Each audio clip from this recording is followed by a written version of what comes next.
Hello student, हम लोग पढ़ रहे थे क्लास 12th का फर्स्ट चैप्टर रिप्रोडक्शन ऑर्गेनिज्म में एसेक्सुअल रिप्रोडक्शन। आज हम जो पढ़ेंगे वो होगा एसेक्सुअल रिप्रोडक्शन का ही अगला टाइप्स वेजिटेटिव रिप्रोडक्शन। तो स्टार्ट करते हैं। वेजिटेटिव रिप्रोडक्शन यानी कायिक जन्म जो होती है, यह पहले हम इसकी परिभाषा जान लेते हैं। यह एक ऐसी जन्म की प्रक्रिया होती है जो कि पौधों के किसी कायिक भाग से, अब कायिक भाग मतलब समझ लेंगे, कायिक भाग मतलब होता है लीफ, स्टेम या फिर क्या हो जाए रूट्स, इनके द्वारा अगर प्रजनन क्रिया संपन्न होती है तो हम क्या कहते हैं, उसे वेजिटेटिव रिप्रोडक्शन कहते हैं। Vegetative reproduction generally two types की होती है, नेचुरल एंड आर्टिफिशियल, यानी प्राकृतिक होगी और मानव निर्मित होगी। प्राकृतिक की अगर हम बात करें तो भी कई टाइप्स होती हैं, जो 3 टाइप्स होती हैं, by roots, by stem and by leaves. यहाँ पे इसके एग्जाम्पल जानने बेहद जरूरी होते हैं कि रूट के द्वारा किसमें प्रजनन क्रिया होती है भाई, डहेलिया होती है, रेडिस होती है, एंड कैरेट में जो होता है वो किसके द्वारा प्रजनन करते हैं भाई, रूट्स के द्वारा प्रजनन क्रिया जो होती है वो होती है। एंड अगला जो है स्टेम के द्वारा पोटैटो में होगा, और जिंजर में जो होता है वो किसमें करते हैं, स्टेम के द्वारा जो होता है वो करते हैं। लीव्स के द्वारा देखेंगे तो आप ब्रायोफाइलम जो प्लांट होता है, ब्रायोफिलम, उस प्लांट में जो होता है लीफ के द्वारा, पत्ती के द्वारा ही प्रजनन क्रिया होती है वो संपन्न कराई जाती है। अगला जो मेथड होता है आर्टिफिशियल, ये आप देखेंगे इसमें भी कई मेथड आते हैं, जैसे कटिंग। कटिंग मतलब कलम लगाना। आप सभी में जो बच्चे गार्डनिंग का शौक रखते होंगे वो देखे होंगे कि कटिंग क्या चीज होती है, ग्राफ्टिंग क्या होती है, लेयरिंग क्या होती है, ये सारी चीजें देखे होंगे। आज जानेंगे कलम क्या होती है। कलम में जैसे ये हम किसी भी प्लांट के तने को थोड़ा सा कट करके उसे मृदा में रोपित कर देते हैं, जिससे हमें एक नया प्लांट जो होता है बन के निकल जाता है। इसमें एग्जांपल क्या होंगे, मैंगो या फिर लेमन जो होते हैं उसके एग्जांपल होंगे। अगला होता है ग्राफ्टिंग। ग्राफ्टिंग जनरली आप देखेंगे तो 2 प्लांट्स के बीच की जाती है। एक प्लांट को हम दूसरे प्लांट के ऊपर क्या करते हैं, रोपित कर देते हैं। जैसे ये फर्स्ट प्लांट है, ये सेकेंड प्लांट है, इसको इसके ऊपर क्या करते हैं, हम रोपित कर देते हैं, जिससे एक हमें नया हाइब्रिड तरह का, क्या कह सकते हैं, संकरण प्रकार का जो हमारा प्लांट होता है बन के निकलता है। जैसे इस एग्जांपल में क्या होगी, एप्पल या ऑरेंज होते वो होते हैं। लेयरिंग, लेयरिंग जो होती है इसे हम क्या कहते हैं भाई, दाब लगाना। दाब लगाना एक ऐसी मेथड होती है जिसमें हम प्लांट की किसी शाखा को ले जा करके मृदा के अंदर क्या करते हैं भाई, दबा देते हैं।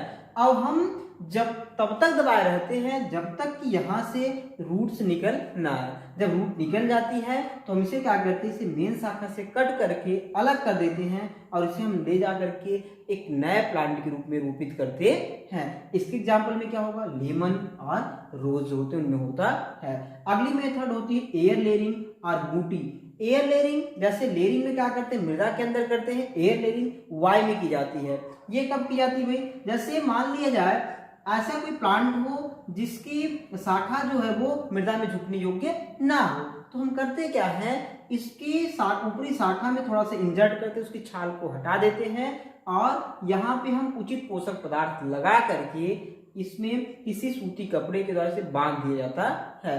और यहाँ से जब रूट निकल जाती है इस स्थान पे, तो रूट निकलने के बाद वही काम करते, यहाँ से मेन शाखा से भी कट करेंगे और ले जाकर किसी दूसरे स्थान पे हम रोपित कर देते हैं। ये मेथड थी किसकी, ये आर्टिफिशियल मेथड थी।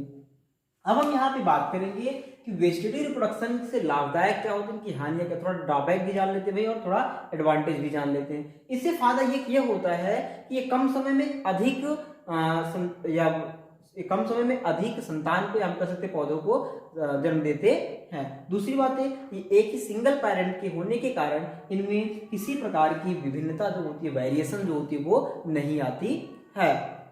अब इसी से इसके कहानियां भी आती हैं। ये कम समय में अधिक संतान देने के कारण आप देखेंगे कि इसका एग्जाम्पल मिलता है वाटर हाइसेंथ यानी जलकुंभी में। वाटर हाइसेंथ की अगर हम बात करें तो ये एक देखेंगे आप कंडीशन, तो वहां पे बंगाल में एक बार ऐसा हुआ कि ये पहली बात हम जान लेते हैं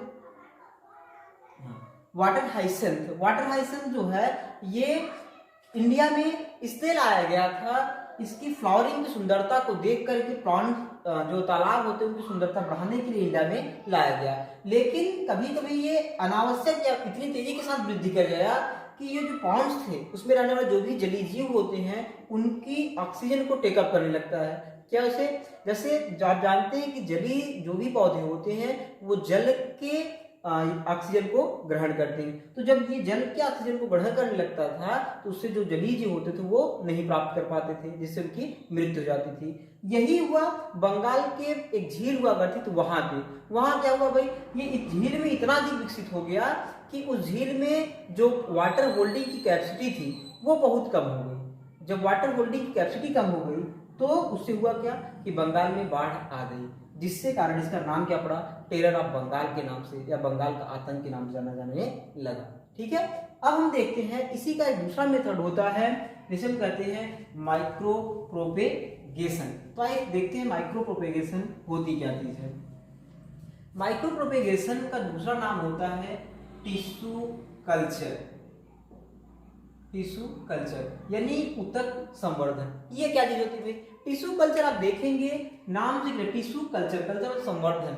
यहाँ पे होता क्या है, हम किसी भी प्लांट के छोटे से पार्ट को, चाहे वो टिश्यू हो या कोई भी प्लांट होता है, उसके छोटे से पार्ट को क्या करते हैं, कट निकाल लेते हैं और इसे एक उचित पोषक माध्यम में, जैसे पोषक माध्यम मान पहली बार क्या लिया जाए भाई, अगार ले लिया गया, उसमें हम क्या करते हैं, रख देते हैं और यहाँ से तब तक रखे रहते हैं जब तक कि ये थोड़ा बहुत वृद्धि न कर जाए। और जब वृद्धि कर जाता है, थोड़ा प्लांट थोड़ा बड़ा हो जाता है, तो इसे हम निकाल करके किसी दूसरे और बढ़िया उचित पोषक पदार्थ में क्या कर देते हैं, उसे रख देते हैं।